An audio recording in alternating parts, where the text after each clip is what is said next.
Hi, I'm Nick Ludwig, graduate student at Morningside University and teacher at Burlington High School in Burlington, Iowa. The title of my research presentation is Improving Behavior of Students Diagnosed with ADHD Through Visual Cue Intervention.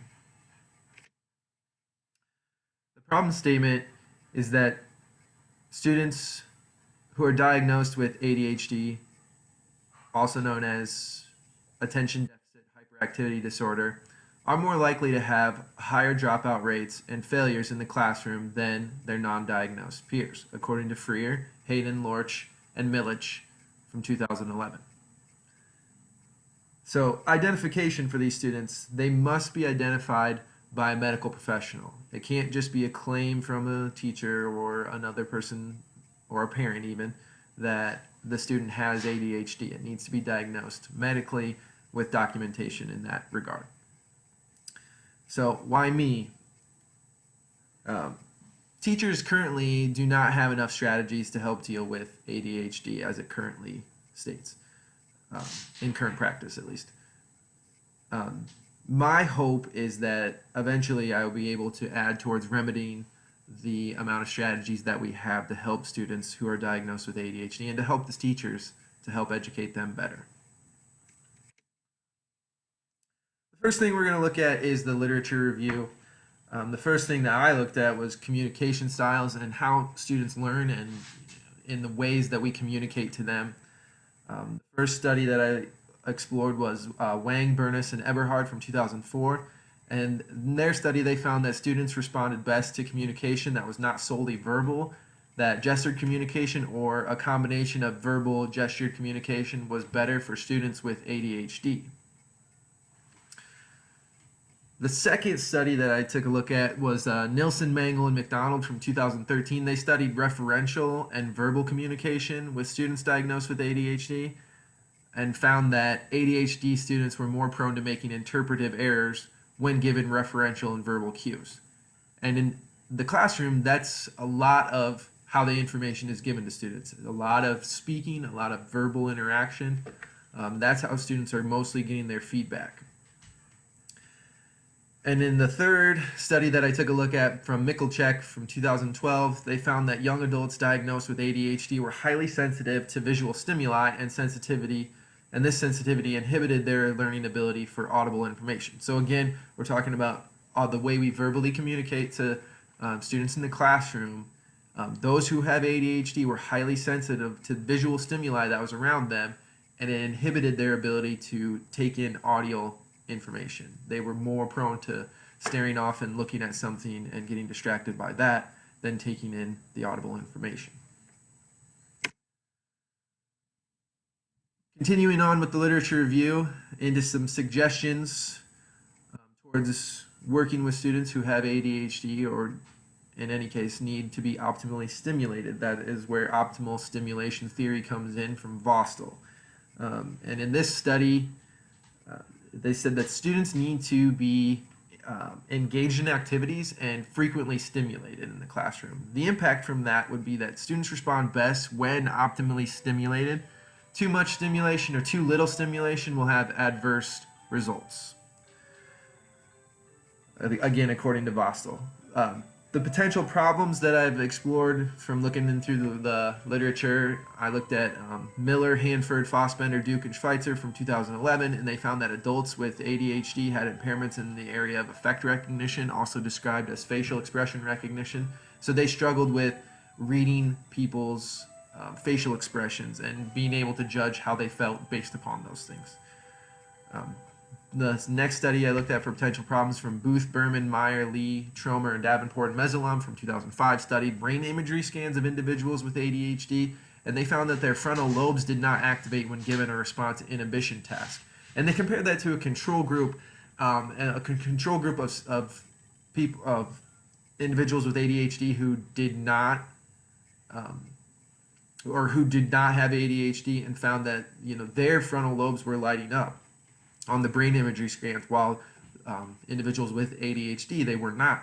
So it was showing that in the brain functioning of those with ADHD, they were struggling to make better decisions that come from the frontal lobe, while the people who do not have ADHD were able to make better decisions, make better response inhibition tasks because theirs were lighting up on those brain imagery screens. Next part I look at is goals, objectives. The purpose of the study was to determine the impact of a visual cue intervention on the overall behavior of students diagnosed with ADHD. The tool I used for that was a visual cue given to students instead of verbal feedback alone.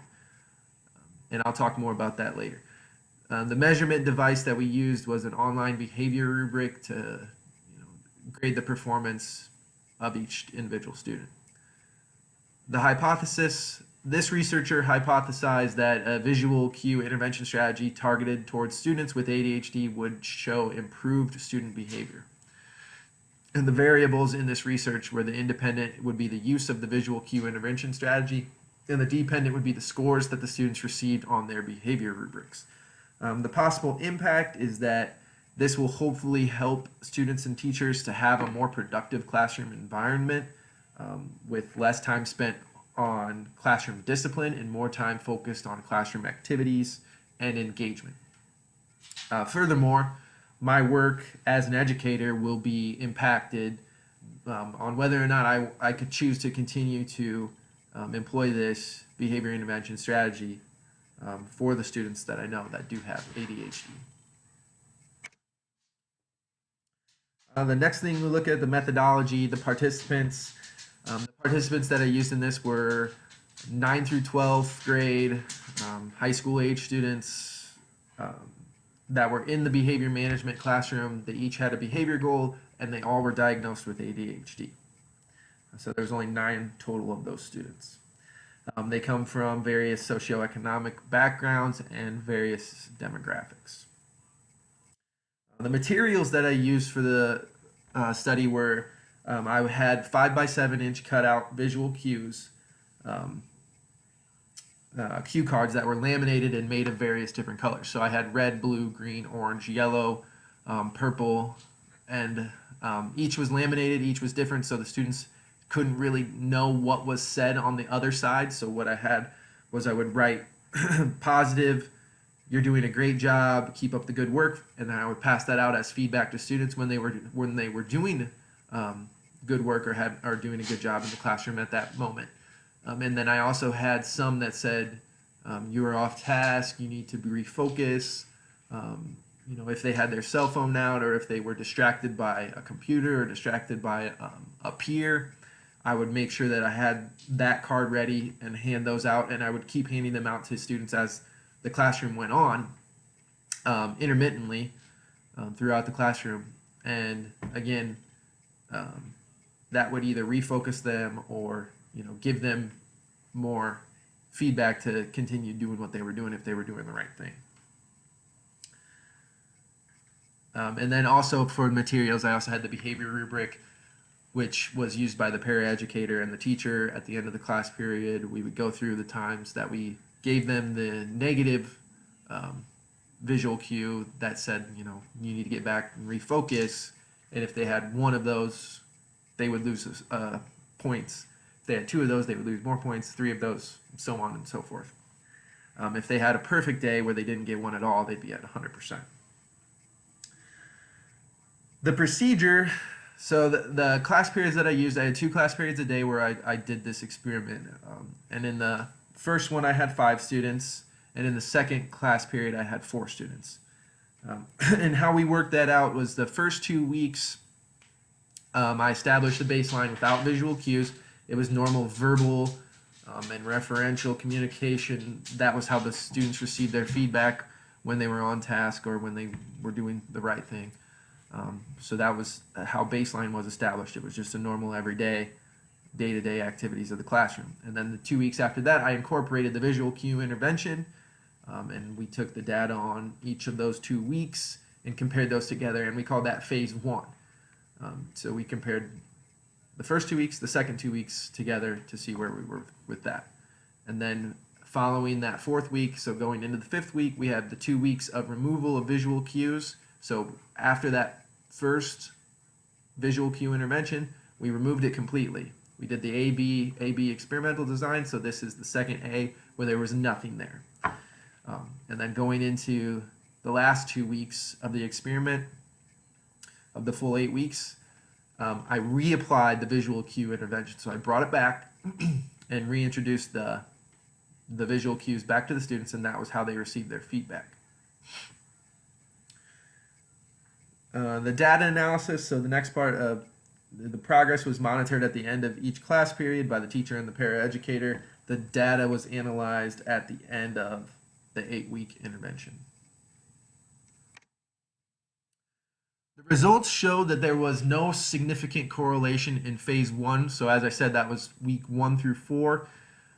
Phase 1 of the visual cue intervention, the t-score was negative 0.632, and the p-value was greater than 0.01. So I could not make a correlation between the two. I could not say one way or the other whether, there was a small increase in their students' behavior scores, but it wasn't enough to draw any meaningful data correlation.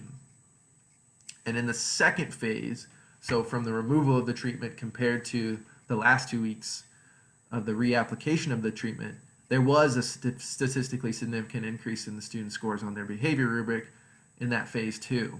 So the t-score was negative 3.605, which was much greater than in the phase 1, and also the p-value was less than 0.01, which showed that you could make a conclusion. You could draw a conclusion from the data.